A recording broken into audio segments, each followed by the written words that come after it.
Today in New York, a high-profile indictment shakes the city's political scene.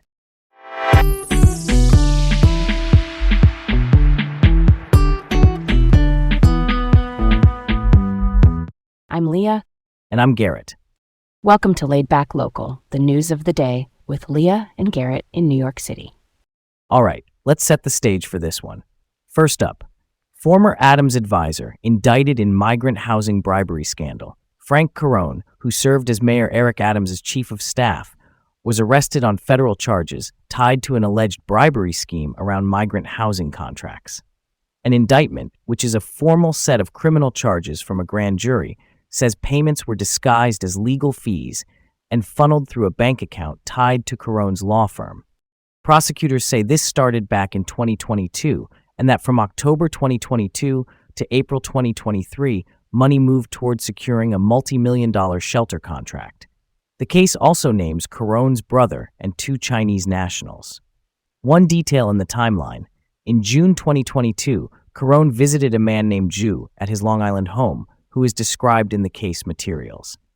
This all folds into a broader corruption probe touching people around the Adams administration, and it's keeping integrity questions in the spotlight at City Hall.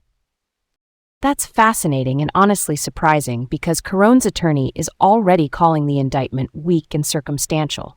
Circumstantial means the evidence points to a conclusion but isn't a direct smoking gun proof. Real talk. I'm also struck by the international angle here. Two Chinese nationals allegedly involved, plus that visit to Zhu's Long Island home. It underlines how local contracts can pull in overseas players and money streams. Why disguise payments as legal fees in the first place? Is that just to make the transfers look normal on paper? Yeah, that checks out. Labeling something as a legal fee can look routine, since firms bill for all kinds of services. Prosecutors say that was the cover to move bribe money. And remember, these are allegations at this stage. Charges include bribery and money laundering, which is basically moving money through accounts to hide where it came from or what it's for. This one's got legs, don't you think? Okay, let's move on. Next up, bribery probe targets NYPD's top brass amidst corruption scandal. The NYPD and federal agents searched the homes of several current and former high-ranking officials. That includes Jeffrey Madry, who used to be the chief of department, Tarek Shepard, a former deputy commissioner, and James McCarthy, the current chief of Manhattan South, which is the command covering much of the borough's precincts south of Central Park. Federal search warrants need a judge to sign off and require probable cause, which means reasonable grounds to believe evidence of a crime will be found. Commissioner Jessica Tisch has been vocal about rooting out corruption.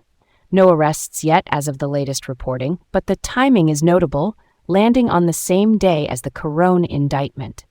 It reflects continued scrutiny and reform pressure inside the department. Not gonna lie, it's surprising to see searches at that level and no charges yet. But early days. This sort of thing can rattle public trust in law enforcement. Trust takes time to build, and one headline can dent it.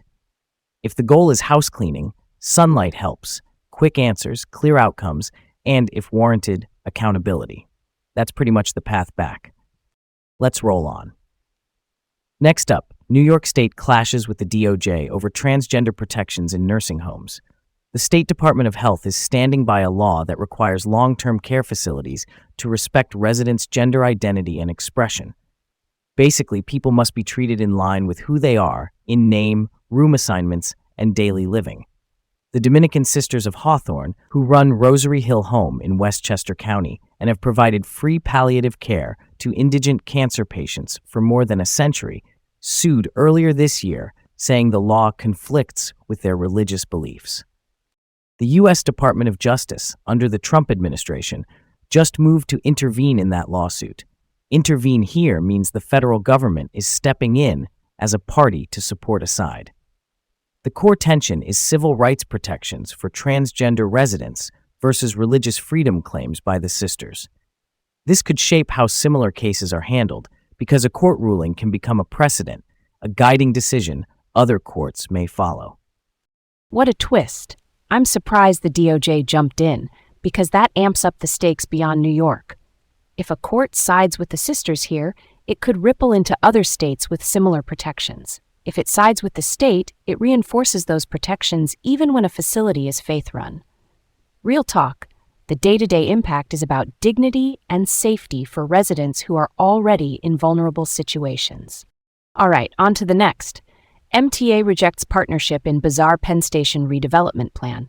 Janno Lieber, the chair of the MTA, which runs the subways, buses, and the Long Island Railroad, says he's not joining Amtrak's plan to overhaul Penn Station. Amtrak owns Penn Station and took point on the project after the federal government shifted oversight last year.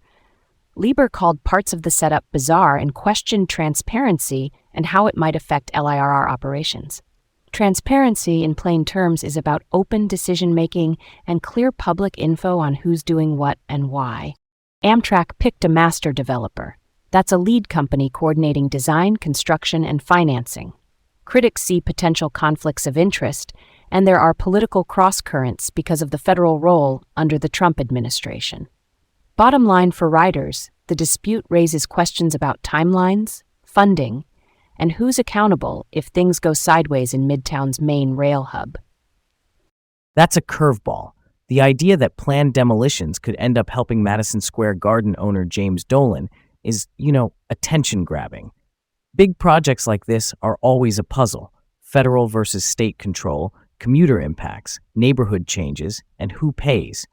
I'm down for better passenger flow and daylight, but if the governance is murky, riders feel it first when delays or costs hit. Here we go. Next one. New Jersey residents reject nonpartisan elections in a contentious vote. Just across the river in Millburn Township, a wealthy suburb west of the city, voters narrowly said no to switching to nonpartisan local elections. Nonpartisan means candidates' party labels don't appear on the ballot. The margin was razor thin, 59 votes out of about 4,000 cast.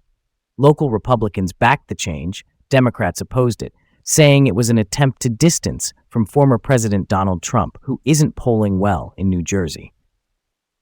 Even with that defeat, some proponents, like Republican committee member Ben Stoller, say the focus should stay on community progress. For context, Republicans hold a 3-2 majority on the Township Committee. So the vote signals a split electorate and some strategic recalculations ahead for local races. That's close to the heart of it. A 59-vote spread says the town is pretty evenly divided. The practical takeaway is that party identity will keep playing a big role in how neighbors read their ballots, which shapes how candidates message on schools, taxes, and local services. It's got more weight than it seems because these are the decisions that hit your street tomorrow, not like 5 years from now. Thanks for tuning in to Laid Back Local, the news of the day, with Leah and Garrett here in New York City. Have a great day, and see you tomorrow.